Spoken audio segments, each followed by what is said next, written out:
like Spain and like France. But the Commission advises that nobody should open for Look at the tourism escape unless they've artist. got No wonder he very got away good from testing and tracing whatever. capacity for COVID-19, and unless there's strict controls on transport, on accommodation and leisure activities.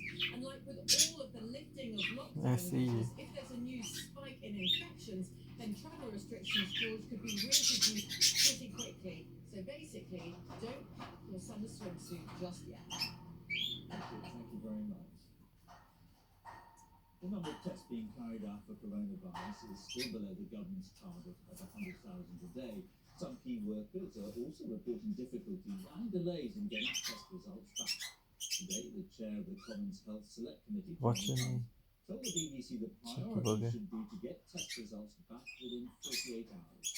Our health editor Hugh Pym reports. A drive-in coronavirus testing centre today. Essential workers waiting to have nose and throat swabs taken. Look at that.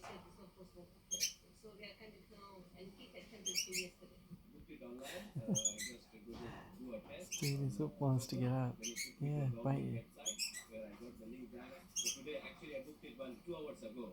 The process of booking tests Just a bit fat, he needs to lose some weight. seems to be working relatively smoothly. The results should be back within 72 hours, but we're hearing some reports of people waiting quite a lot longer. As well as drive-in testing, there are home test kits which can be booked online. One user told us she waited 9 days before her family's results came back, but not hers. She couldn't find out what happened and she couldn't rebook. My anxiety levels were raised. I felt disappointed because I felt that somebody had to be accountable. When you go on the DirectGov website, it recognises you already had a test, so I couldn't do that. The government's target for the end of April was 100,000 tests provided daily.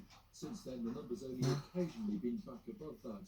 Yesterday, it was only just over 87,000. The government says it wants laboratory capacity to handle 200,000 tests daily by the end of this month. But there's a warning that more needs to be done to ensure they're processed quickly.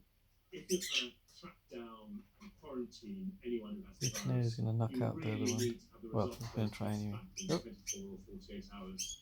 If you've got NHS staff who are going into work every day, again, you need those results back very quickly. And that's the operational issue that now needs to be addressed. Ministers have said a testing and tracking system will be in place in the middle of this month. That's a big ask, and there's clearly some work still to do. It's a crucial part of the plan to keep the virus in check. Hugh Pym, BBC News.